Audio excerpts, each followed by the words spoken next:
for 8 weeks each semester.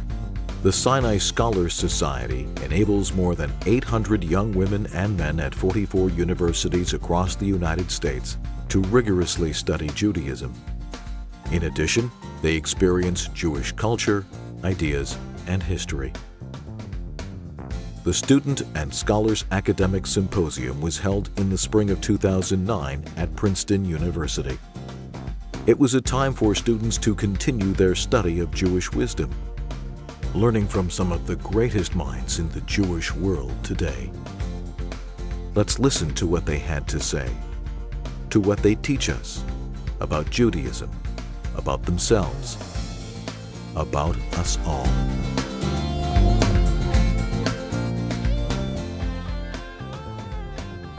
The way I see it, you cannot speak about religion unless you have a concept of God. Without a concept of God, it's meaningless. In vernacular, you may use the term religion or religious and so forth. Communism can be called, Marxism can be called a religion, because they also have their do's and don'ts, etc., etc. But that's not what we mean when we use the word religion.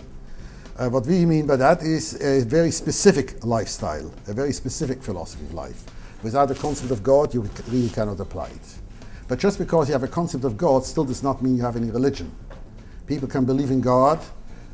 People may have some kind of a concept of God, even a creator, and it still has really nothing to do with religion. To answer questions of how should we live, is there in fact an objective moral order transcending individual human will? And I think the revelatory tradition of Judaism offers a particularly strong answer to the question of whether or not there exists an objective transcendent moral order. An answer I consider for reasons actually quite similar to Professor Shochet here. Are there lines? Right. You understand what I'm thinking? I feel the force of your objection, because the question, one of the questions that I do still worry about on this is, should we be worried, for example, that we may not fully understand all the implications? We are made up of God, we have God flowing within us, and yet we can choose to do evil. We can go against the godly force that's within us, and I think that this shows that we really do have an existence of our own as well. And then I get to, well, why do we even need to understand God? What does it really matter? We think about creation and the essence of a creator as something that's separate. And for something to have created us, it had to have created us the same way we create, the same way we, make lunch, or the example the Alter Rebbe uses in Tanya is to make a vessel.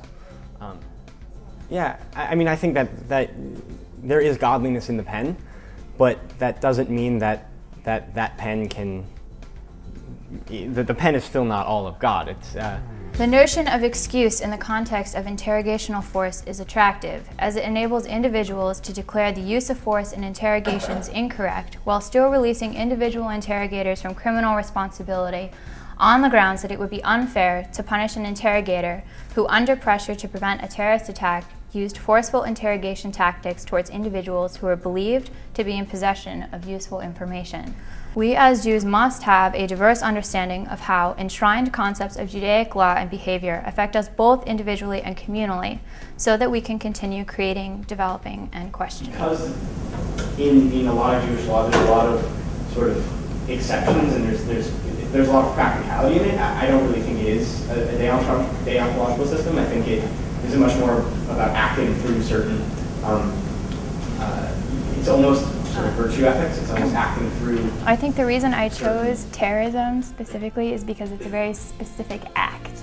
So my first main argument of the paper was that neither religious propositions nor analytic propositions are inherently stronger, because both are validated only under the respective justificatory frameworks.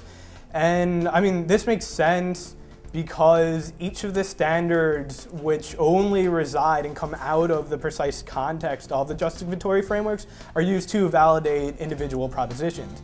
Now, taking a subject and going into it as if there were no tomorrow, going into it in detail. But at the same time, the yeshiva or any kind of traditional learning framework balances that against what's called bikiyut. Learning as much as you can in order to grasp the system as a whole. So through speech, man is able to serve as a bridge between God and the modern world.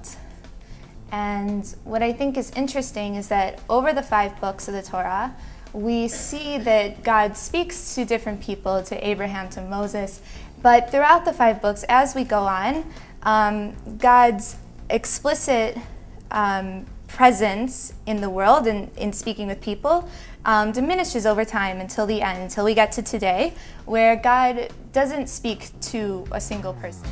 We can't discuss righteousness and charity in Judaism without the related issue of justice. That's called mishpat in Hebrew. Mishpat is the most frequent equivalent to tzadi daled kuf, usually meaning the righteousness and justice of God's law. This pair goes all the way back to Akkadian literature, ancient Babylonian literature, and in the pair of mishpat and tzedakah, emphasis on the laws as concretizing the quest for tzedek, meaning that justice has the purpose of the system of justice making sure that righteousness is maintained. The main points. So that the end-of-life decisions in Judaism aim to preserve the spiritual and physical essence of human beings, that the Judaic system has a more consistent basis, where the American system is often vague and changing, and that perspectives on life and death are the basis for decisions on organ donation, autopsies, disconnecting a ventilator, or refusing nourishment. We limit the pieces of chocolate cake we eat. We limit the number of cigarettes we smoke. We limit the number of alcoholic beverages we consume. All because, we can't always trust our gut feeling. We can't always say, oh, well, I'll do whatever feels good and see where that gets me. Sometimes we need external boundaries. Pre-modern is the periphery is remote from the center. Modern is the periphery has access to the center, might even vote for the center. Postmodern is that each point is the center.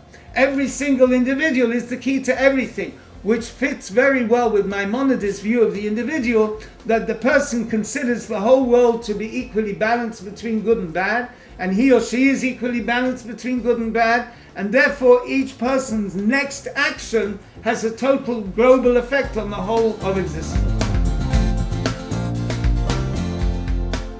One of the highest compliments that one Jew can pay to another is to say that he or she knows how to learn. These Sinai scholars, who such a short time ago knew so much about the fragile and fractured world at large, but knew so little about their own Jewish culture and history and beliefs, certainly know how to learn, and they surely know how to teach. But for them, and for us, today's symposium was not an end. It was a beginning. A generation from now, when these young men and women will be parents, when these students will be the teachers of their children, and all of our children, when these young people will be proud and knowledgeable Jewish women and men, the world that today is theirs to make will surely be better for their having made it.